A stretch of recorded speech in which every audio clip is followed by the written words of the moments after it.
Hello students, इस video में हम लेसन फॉरगिवनेस के बारे में पढ़ेंगे। फॉरगिवनेस का मतलब होता है कि किसी की गलतियों को भूल जाना, बजाय इसके कि उसके प्रति अपने मन में नाराज़गी और कड़वाहट रखना, उसकी गलतियों को भुलाकर आगे बढ़ना। इसी को हम फॉरगिवनेस बोलते हैं। सच बोलने से और भविष्य में अपने आप को नुकसान से बचाने के लिए हम जो भी कर सकते हैं, मतलब दूसरों की गलतियों को भुला सकते हैं और आगे बढ़ सकते हैं। और जो भूलने की जो कला होती है वो हमारे अंदर ही होती है, दूसरों के कामों से हमारे पे फ़र्क नहीं पड़ता। तो इसी बात को समझने के लिए कि दूसरों की गलतियों को भूलने का गुण कितना बड़ा होता है, हम यहाँ पर एक स्टोरी पढ़ते हैं। Once upon a time there lived a king in central India. एक बार मध्य भारत में एक राजा रहता था। He was handsome but very vain. Vain means मतलब यूजलेस। वो बहुत ही हैंडसम था लेकिन बहुत ही यूजलेस था, बेकार था। He looked at himself constantly. वो अपने आप की तरफ बहुत ध्यान से देखता रहा। In mirrors, in pools of water, even in other people's eyes when they spoke to him. वो अपने आप को हमेशा देखता रहता था, जब या तो तालाब के पानी में या दूसरों के लोगों की आंखों में, और वो उनसे बोलता था कि I am the most handsome king on earth. मैं पृथ्वी पर सबसे हैंडसम राजा हूँ। He said to his courtiers. उसने अपने दरबारियों से कहा। He paid less attention in ruling his kingdom than he did in having his hair style and his body oiled. वो अपना सारा ध्यान राज्य के ऊपर राज करने में नहीं लगाता था, बल्कि अपने बालों को बाहर तरह तरह के स्टाइल बनाने में और अपनी शरीर के ऊपर ध्यान देता था। तो as a result his people grew poorer and sadder. तो इसका परिणाम यह हुआ कि उसके जो राज्य के लोग थे वो बहुत ही गरीब और दुखी होते चले गए। But the king did not care. लेकिन राजा को उसकी परवाह नहीं थी।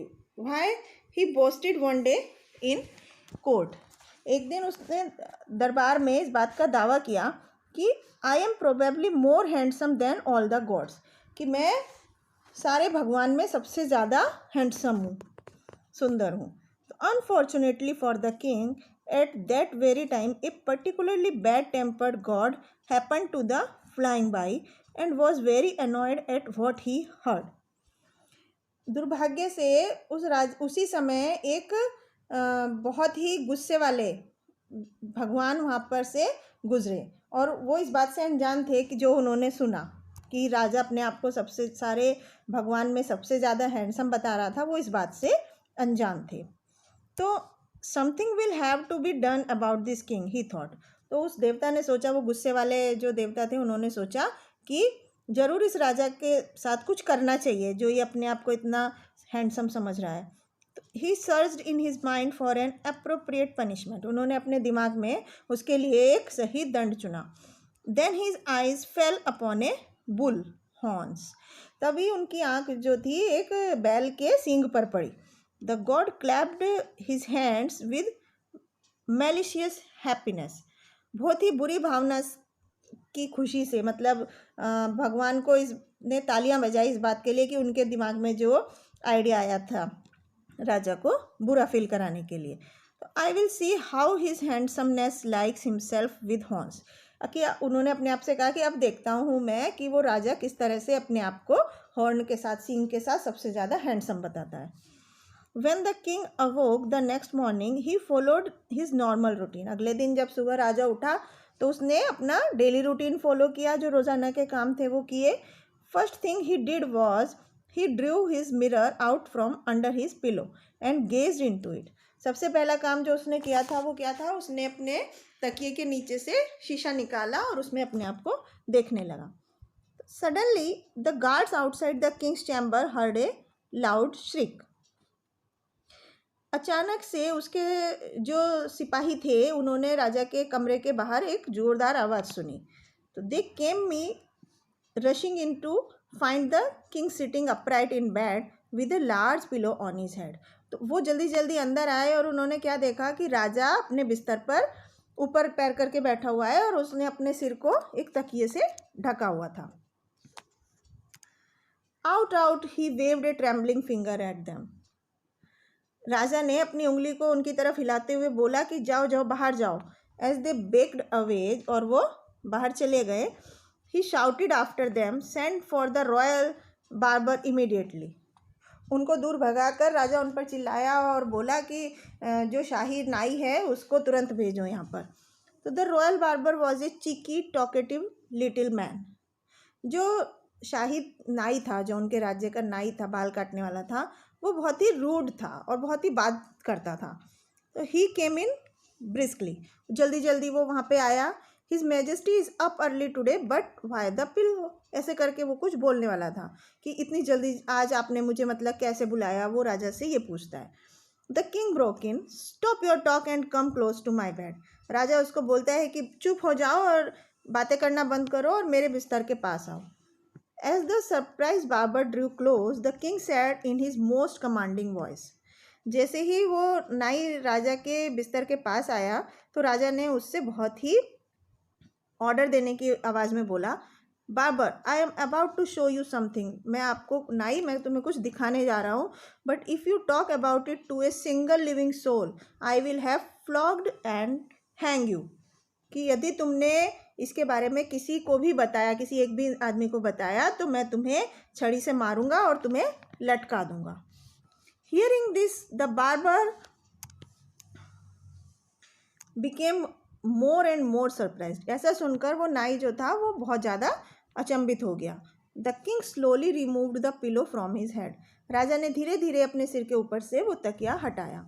ओ no, the barber clinged his hands to his mouth in horror. अरे नहीं, ऐसा बार्बर एकदम से अचानक से वो हैरान हो गया और उसने दोनों हाथ अपने अपने मुंह के ऊपर रखे डर के मारे। Well don't just stand there, said the king impatiently. राजा ने बहुत ही ज़्यादा अधीरतापूर्वक उसको बोला कि वहाँ मत खड़े रहो, इधर आओ। Do something to cover them up, उन्हें ढकने के लिए कुछ करो।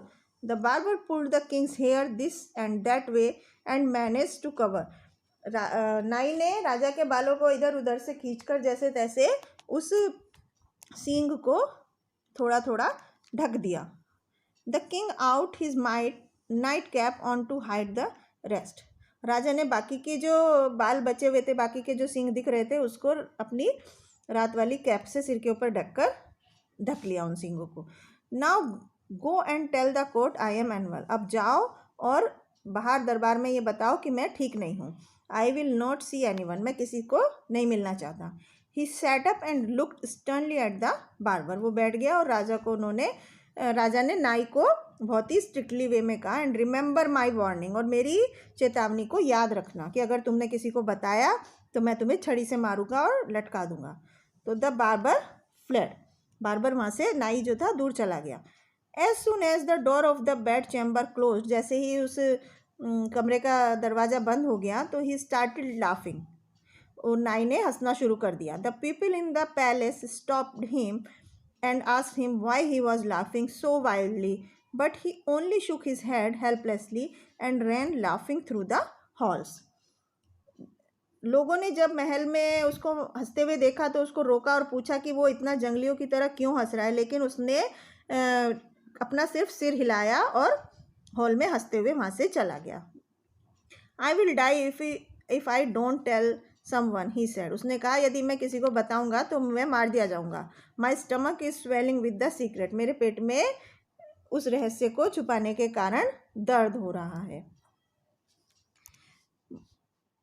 ही saw the tamarind tree standing in the middle of the royal courtyard. जो शाही बाग था उसमें वहाँ पर एक इमली का पेड़ खड़ा देखा। He went up to it and whispered the secret to its trunk. वो वहाँ गया और उसने उस पेड़ के सामने अपना रहस्य बता दिया। That night there was a fierce and the tamarind tree was blown down. वो रात बहुत ही भयंकर थी और वहाँ पे इमली का पेड़ नीचे पड़ा था। The king was informed through the door for he would not see anyone and he commanded the tree to be given to the royal musician. राजा को दरवाजे से ये सूचना मिली कि for he would not see anyone, कि वो किसी को नहीं देखेगा, और उसने पेड़ को वहाँ शाही म्यूजिशियन को, शाही जो उनका म्यूज़िक बजाने वाला था उसको देने को बोला, वो इमली के पेड़ को। Let him make a drum from the trunk of tamarind and play it outside my door. उसने बोला, अपने दरबारियों को आदेश दिया कि उनसे बोलो कि वो उस इमली के पेड़ के तने से एक ड्रम बनाए और उसे मेरे दरवाजे के बाहर बजाएं। Soon the drum made of tamarind wood was ready. The courtiers assembled outside the king's door and the royal musician began to play. जल्दी ही वो इमली की लकड़ी से वो ड्रम बनकर तैयार हो गया और सारे दरबारी उस राजा के दरवाजे के बाहर इकट्ठा होकर वो उसका संगीत बजाने लगे उस ड्रम से। But instead of the thum thum thum that everyone expected, the tamarind drum intoned, "The Raja has horns on his head. The Raja has horns on his head." The court burst out laughing and the king cried with rage. बजाय इसके कि उस drum में से music की आवाज़ आती है, उसमें से क्या आवाज़ आई कि राजा के सिर पर सींग है, राजा के सिर पर सींग है। इस तरह की आवाज़ उस लकड़ी के ड्रम में से आई, इमली के पेड़ की जो लकड़ी से जो ड्रम बना था उसमें से ये आवाज़ आई कि राजा के सिर पर सींग है। तो सारे दरबारी बहुत ज़ोर ज़ोर से हंसने लगे और राजा ज़ोर ज़ोर से चिल्लाने लगा। I want stay in the palace a moment longer, he shouted. उसने चिल्लाया, राजा ने बोला कि मैं अब इस महल में एक मिनट भी नहीं रहूँगा। I will go to the forest and live by myself. अब मैं जंगल में चला जाऊँगा और अपने आप रहूँगा। Saying so he tore the nightcap off his head and ran out of the palace, seizing the tamarind drum on his way out. ऐसा कहकर राजा ने अपने सिर पे से वो रात वाली कैप को उतार के फेंक दिया और वहाँ से महल में से चला गया जंगल की तरफ और उस इमली के पेड़ की लकड़ी से बने हुए ड्रम को भी अपने साथ ले गया। The king lived for several years in the forest. राजा वहाँ जंगल में कई सालों तक रहने लगा। He gradually learnt about the beauty of the world around him. धीरे धीरे उसने संसार की सुंदरता को देखा जो उसके चारों तरफ थी। He learned to care for creatures smaller than him. उसने अपने से छोटे जीव जंतुओं की भी देखभाल करना सीख लिया था। He grew strong, wise and selfless. अब वो एकदम मजबूत और बुद्धिमान हो गया था। His only companion was the tamarind drum, and the drum, when he beat it, gave him all the advice and experience of the old tree. और उसका जो अकेला साथी था इमली के पेड़ का ड्रम, वो उसका सिर्फ साथी था और वो जब भी उसको बजाता था तो वो उसको एक अच्छी सलाह देता था। He learned to play it so beautifully that even the spirits of trees were changed and went to meet the god who had given him the horns. वो इतना सुंदर उस ड्रम को बजाना सीख गया था कि पेड़ की भावनाएं भी बदल चुकी थी उसके लिए और वो उस भगवान से जाकर मिले जिन्होंने उसके सिर पर सींग दिए थे। फॉरगिव हिम, दे बेग्ड। उन्होंने उनसे भीख मांगी कि उसकी गलती को भूल जाओ। ही हैज़ चेंज, कि अब राजा बदल चुके हैं। Remove his horns and give him back his kingdom. अब उनके सिर के सींग हटा दो और उन्हें उनका राज्य वापस दिला दो। The god waved his hands and the horns disappeared. तो भगवान ने जैसे ही अपने हाथ हिलाए उनके सिर पर से सींग गायब हो गए। Next morning the king went down to the forest pool to drink water. अगले दिन सुबह जब राजा जंगल के तालाब में पानी पीने जा रहे थे तो while cupping his hands he saw his reflection and his lean sun-tanned face looking back at him without any horns. और जब राजा ने अपने हाथों में पानी भरकर पीने के लिए अपने हाथों को जोड़ा तो अपने पानी की परछाई में उन्होंने अपना चेहरा देखा जो कि धूप की गर्मी से थोड़ा काला पड़ गया था और उन्होंने देखा कि उनके सिर पर सींग नहीं थे। And as he sat up in surprise, और वो अचंभे से वहाँ बैठ गए। Several horse riders burst into the clearing, he found them as his own courtiers. वहाँ से बहुत सारे उनके दरबार के घोड़सवार गुजरे तो दे नेल्ट बिफोर हिम, उन्होंने उनके सामने घुटने टेके। Your majesty forgive us and come back, कि मेरे मालिक आप हमें हमारी गलती भूल जाओ और वापस राज्य में आ जाओ। द किंगडम नीड्स यू, हमारे राज्य को आपकी ज़रूरत है। The king went back to his kingdom, राजा वापस अपने राज्य में चला गया। He kept his tamarind drum beside him always and ruled wisely, उसने उस इमली के पेड़ के ड्रम को अपने पास रखा हमेशा के लिए और बहुत ही बुद्धिमानी से राज किया। And yes the barber kept his head but lost his job.